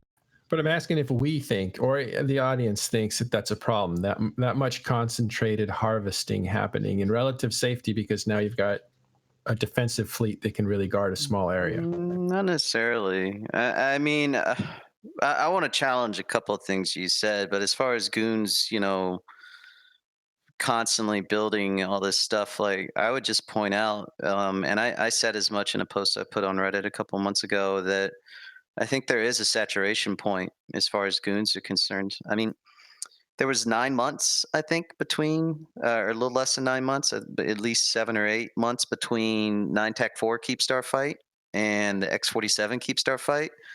And goons and their allies fielded roughly the same number of Titans. So, 12 to 15 to 18 billion, 18 trillion mined on the MER every single month for 8 months, and goons had maybe 20 more Titans to show for it when it really mattered. So I think there is a saturation point. Yeah, but they had 300 more Rattenhouse.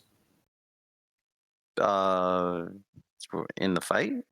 No, just in Delve, Ratten.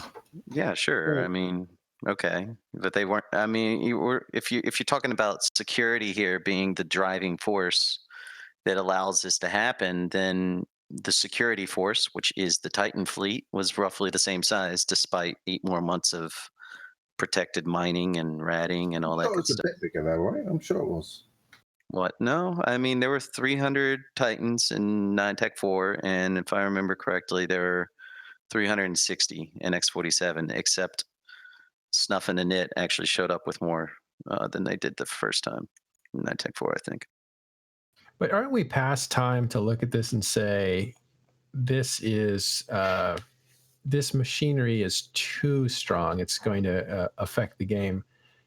We need to slow down the anomaly respawns. Like, are we past the point where that's obvious? Maybe. I don't know. They said at Vegas, didn't they? He said that it's a problem, but he also said, how do you fix it? You know, many people have spent years working towards getting their super, their Titan. You know, not everyone's injected. Some people have spent years towards getting it, slow grinding in a VNI and whatnot. And to just take that away from a lot of people, you know, a lot of people still see Titan ownership, especially newer players, as almost end game. And you can't just make it worthless, so to speak. So the balance between keeping the Titan usable but not have it overpowered is how do you go about that, right? So while they could work on, you know, nerfing respawn rates and so to speak, I think that would be the only nerf they could do that would affect goons more than everyone else, because a lot of people, for example, do not, you know, consume their colossal on respawn constantly, where goons do. You know, they'll just have, you know, multiple raw calls every system. It's nuts going to delve. But on the same side, if you do start increasing that respawn, then you start pushing players out of an activity whereby, you know, you've got a couple of hours each evening to mine, but the 3-4 systems you normally use are all empty, you know, because they've changed it from 4 hours to 6 or 8 or whatever have you.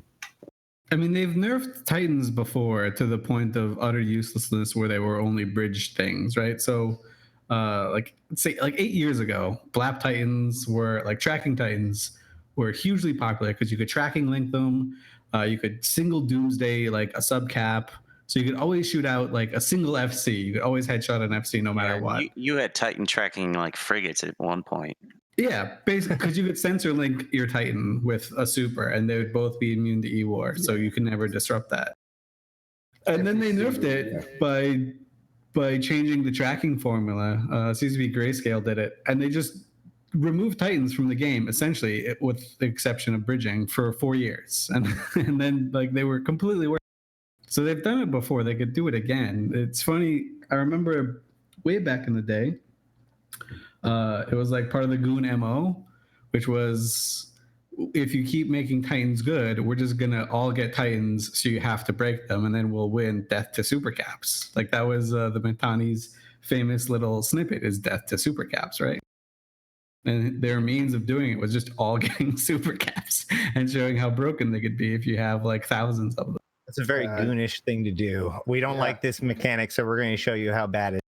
They do that a lot. They've done that a lot, where they find a mechanic they think is dumb, and they get it nerfed. Like PO, for example, were using the old set your home station here, have a jump cone. You know, the cone bay fuckery that was going on with the Citadels. PO had been doing it for like a couple of years, you know, with no ill effects, multiple petitions, nothing. I think Goons did it for like 2 weeks or something of deployment, and CCP nerfed it. So, you know, that's a valid tactic, right? You know, so, and it works for them. You know, whenever they find something that's they don't like, you know, they just do that until CCP go fair enough and just nerf it, right? So we tried to do that for faction warfare and it didn't work.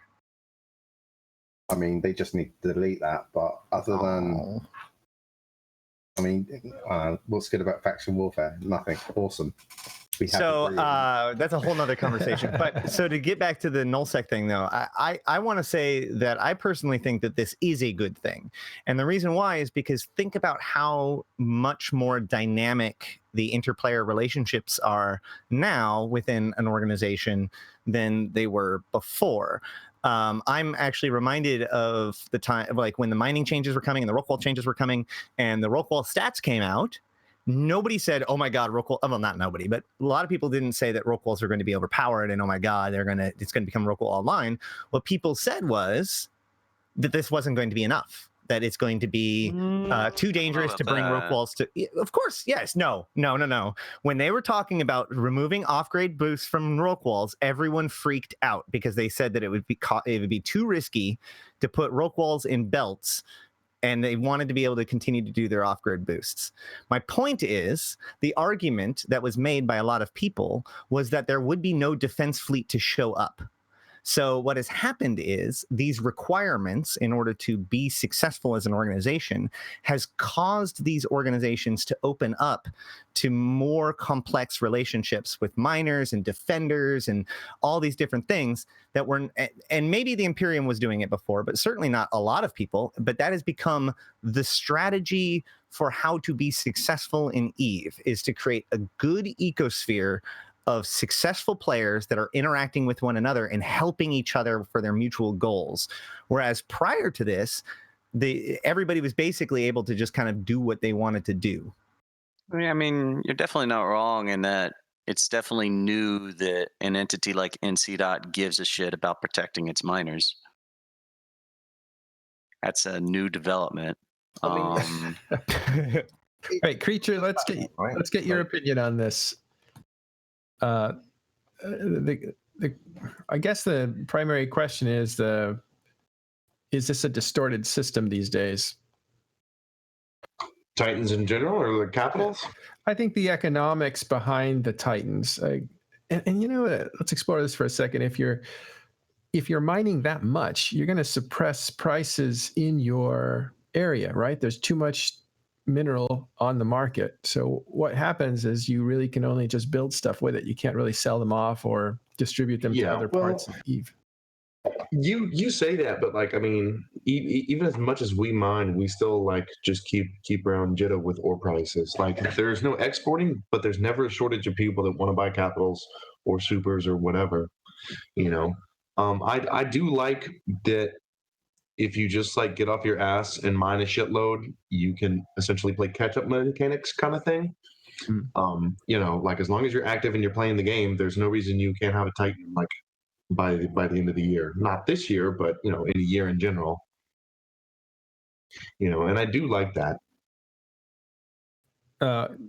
So you're okay. You don't think it's an overall game balance issue? I do worry about it because I do worry that, you know, Titans in general might be a little too strong, but I'm not worried about the influx of materials as long as the materials are getting destroyed. It's somewhat equal.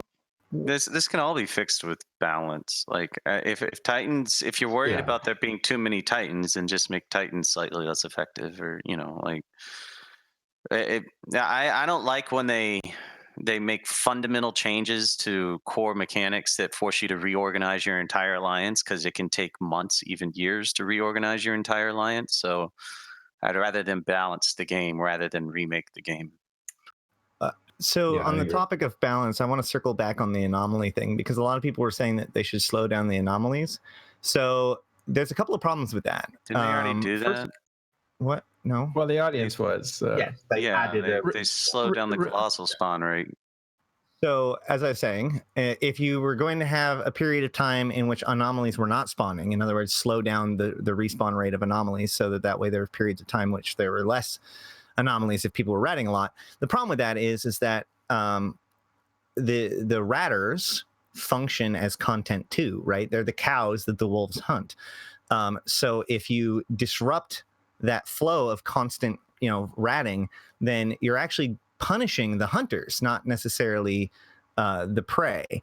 Now, what you can do to balance it is just simply lower all bounties on ratting in null by X%, and then you get the same effect. You force the people to still have to be out there, have their ass hanging out, but they get less for it. And I think that they're going to, we will start to see that as we start to see more robust PvE, such as the Abyss. They're not going to make ratting not valuable until they have sufficient replacements for it. So you're saying they're just going to balance ratting out of the game? No, they can't, because you only have money to buy your abyssal things because of every people.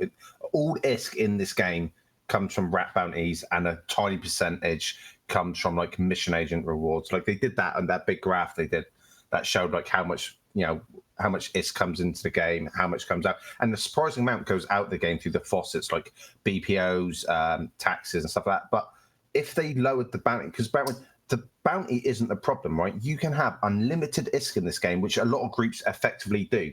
But the bottleneck is you need that ore. So the bottleneck for test building 100 Titans or something, if they wanted to, isn't the ISK, it's we need to get 100 Titans worth of ore. So lowering bounties in the anoms, that's not the problem. The problem is the respawn time on things like Colossals.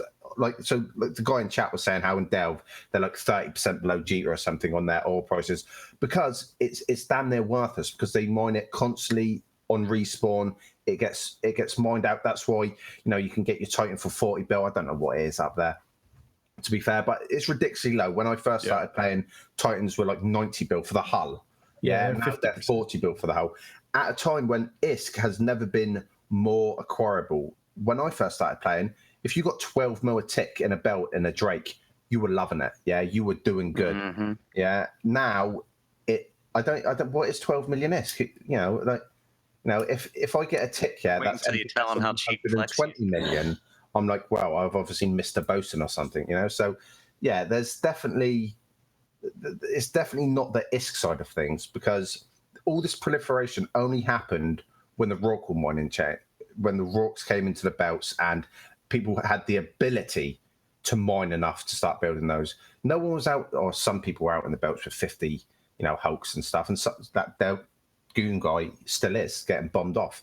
But very few. The problem is it scales. You know, if you have 20 retrievers in a belt compared to 20 Rorquals, you know, the effort is the same, but the amount of ore you mine, regardless of how much it costs, is the difference is massive. You know, you can build yourself a Titan in a week as opposed to, you know, half a year of grinding. Yeah, I mean, it's clear that the increase in mineral supply is what's driving this extra capital production, and this is why I don't like, you know, saying like, well, we're not necessarily sure if this Rorqual thing was a good idea, because it takes years for this shit to adjust. I mean, you've put in Rorquals, which have increased the amount of minerals tremendously, because you wanted to encourage more capital combat, and you wanted to get Rorquals in the belts for more roaming content, which I love. I love that. Like, Rorquals are great content. I enjoy that. That's now, you can now roam and always find a target.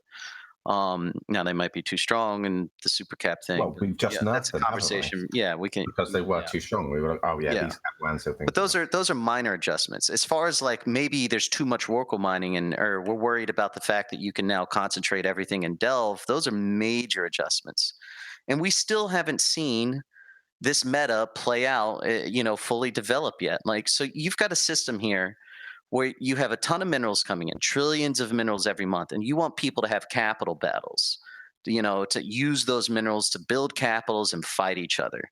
Well, capital combat's not very complicated, so it's going to be difficult to get two sides to have capital battles where the risk is low enough to where they'll actually take them often. For that to happen, they have to develop systems to build a shit ton of capitals, lose them without losing enough morale so they can actually fight again, replace them quickly, and it does take 7 days to build a new dread, even, you know, things of that nature. Like, these systems have to be developed, and it takes a while. Like, these Rorquals have been in the game for years now, and Test is just now getting to the point where we feel like we can replace 300-400 dreads a month and actually have that kind of fight once a month. And we're just now, you know, test running our first deployment with that concept in mind. And we're 2 years into this meta, and it's gonna be a while before people start throwing away capital fleets constantly. But if you change the meta halfway through, or if you change the game mechanics halfway through, we never even get there. So, you know, this is the commitment we made. We're going to see how it plays out. Like, Test now makes enough money and builds enough capitals, at least speaking from our perspective, where we can lose a dread bomb every month. And we're going to see if that's possible. But it took us almost 2 years to get here. So don't extend this. Well, I want to correct something. People keep saying, obviously this is the Rorquals, but every time that somebody said that with CCP Fozzie, he pointed out that we did not see this uptick until we saw engineering complexes, which happened 6 months or like several months later. So it's not obviously just Rorquals. I mean, training times, right? No, building times. it is. You can build unlimited at the same time, pretty much. Yeah, well, there was a lot of things going on at that time that make it, well, like I said earlier, when you're trying to oversimplify it, like you do get caught up trying to oversimplify this stuff. But the core, I'm not saying it. This is CCP Fozzie saying it last month well or aware. last week. He said it multiple Yeah, times. I'm well aware of what he said, but I'm telling you that the over availability of minerals is what allows these capitals to be built in large numbers. And now that we're actually making enough money to do it, multiple entities can actually build a lot of these capitals. I mean, the fact that Ragnar said it perfectly. You used to take 90 billionists to make a Titan. Now it takes 40 billionists to get a Titan. Like that's why. There it is, right there. It's probably a bit of both. Real quick, I wanted to ask you, Pro God, how your business is going in Highsec, your financial business. I mean, we had a little bit bumpy there for a week or two, but we're finally getting caught back up. There's no more market Asbel and perimeter. They're just spreading them to different systems now.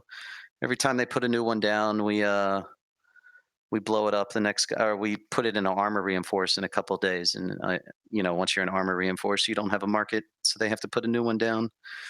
I mean, it's I choose you guy who's doing it. Costs at least 5.5 billion to put a new Asbel down, and he's fitting them, so a little bit more than that. I mean, if you want to do the math, they don't make any money off these Asbels because they have 0% tax rates. So the only thing they're making is the amount of money that they save from going from a 0.3% tax rate to a 0% tax rate, which you can do the math to figure out how much volume you have to sell to make up an Asbel. And considering they're losing an Asbel almost every day now, we did the math. If they lose 100 billion worth of Asbels, which is like 15 Asbels, which they're starting to lose more than that, then they got to sell 33 trillion in volume to make it worthwhile. And the more he's got Asbels deep pockets. He can do this for a while. But he's losing money doing it. That's the point. Like, he was making almost $500 billion more than that even every month. Now, but isn't the point just to run your profits down, not necessarily make you money now? That's what he's doing. He's it's a attempt for market share. He's trying to push us out of the market by stressing us out. But it's an endurance thing to see who lasts longer, and we're pretty committed to it. Did he threaten you when you were taking over and not striking a deal with him? Was this one of the things he said he could do, is constantly undercut your profits? And this is what he threatened us with. That's what I figured.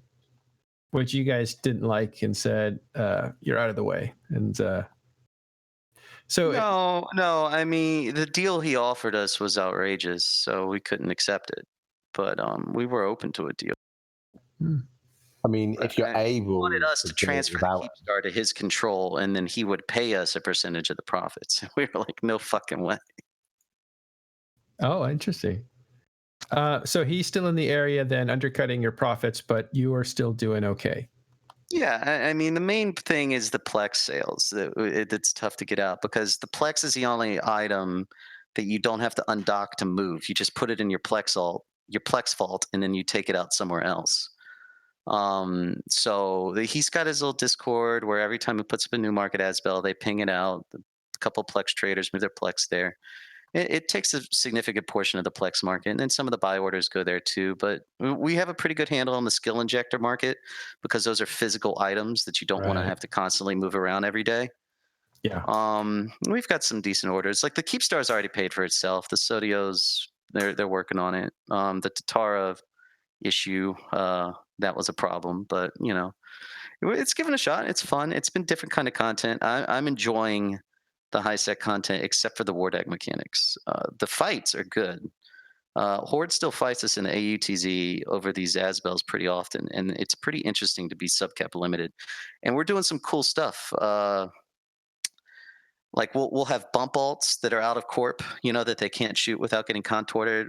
We'll go bump them, things like that. The Highsec battles, bringing nullsec fleets to fight in Highsec has created some interesting dynamics. Yeah, I bet it's fun to watch too for newer players, seeing that many people in a fight. Yeah.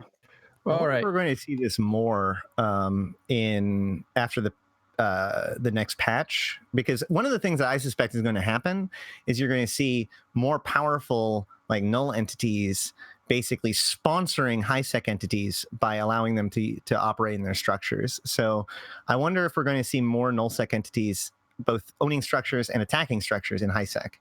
I don't think so. No, the market's cornered, right? So either Test will have the Jita market, so to speak, or Horde will get it back, right? There's no real in between.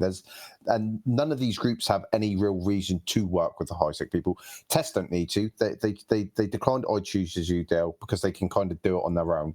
For now, maybe if they get bored or it's too much time, or they get a serious war down south, maybe it'll get a bit ropey for them. But for the time being, there's no real reason for them to do that, Before there was no real reason for us to defend our miners either. My point is that with all of these changes happening, I think Highsec is going to become a much better breeding ground for recruitment and for people to, competent people to be able to be. Your miners used to only lose 300 million ISK max, right? When the Hulk exploded, now they lose 10 bill and it's on Z kill, and it makes you look bad. So you've got a vested interest, a much more vested interest in defending. Also, you couldn't defend your Hulks before. A guy would appear, help, I'm tackled, no worries, I'm already dead before your hyperspatial scepter got on grid. But now that's my point, though. You're overestimating the value of these Highsec markets. Like, it's nice content and they do make some money, but like Horde had a choice last month. Do we continue our branch campaign or do we let our Highsec market die? And they chose to let the Highsec market die because it's really only just one extra rental region. Again, I'm not concerned about necessarily the markets. What I'm saying is that I think that the most valuable resource out of Highsec is the people. No, absolutely not.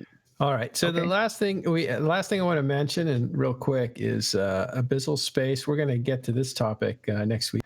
But at least, what's going on in that area? Do you know?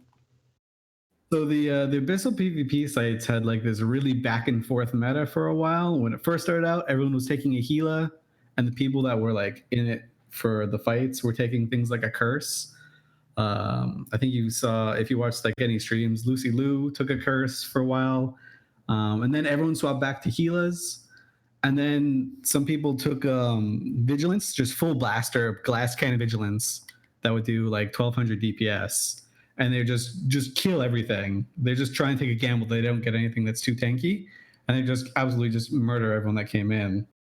So it looks like right now everyone's back to taking Gilas, but I want to give a shout out to Sniper Bros 15, who is I think the current leaderboard, even though we don't really have a leaderboard.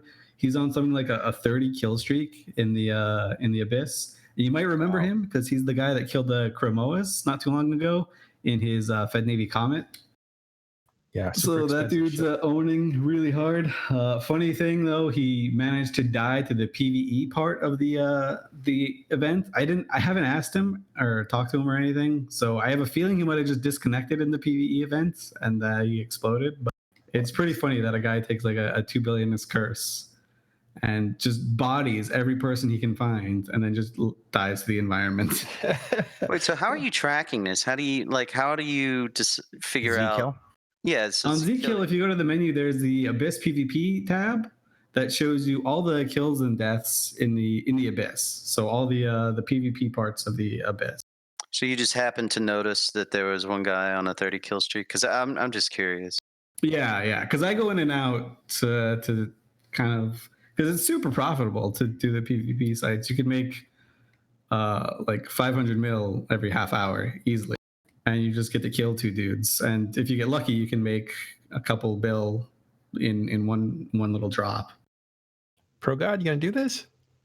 Yeah, I mean, I need stream content, so The meta is super fun because it's people are still trying to figure out the best way to do it, and you still get people who are just taking Gilas that are just trying to get an easy extra couple bucks out of it. So you can beat up on people that aren't expecting you. Well, why aren't people shooting the drones? Let's get CCP Rise in here next week if we can, and go over Abyssal Space and see what's up there, because they just did a patch in November that made some changes to it. Yeah, there was an issue of stalemate, so they just made it so it's kind of like the Alliance Hornet. Sorry to cut you off. No. It's just so if you lead it to a stalemate, your resists just keep dropping over like every couple seconds. No stalemates. Yeah. All right. We're getting pulled off the air. And it's funny because Ashtarothi and Ranknar are still arguing in the backstage channel about this thing. So all of us are going to spill into the public channel and talking in stations. Feel free to join us there as we are available to the public after every show. I want to say thanks to everybody that showed up today and a good long talk after starting just a little bit late. We will be back next week. Hopefully with CCP Rise and Elise Randolph and other people talking maybe about Abyssal Space. For now, that is all that we have this week. We will see you next week on Talking in Stations.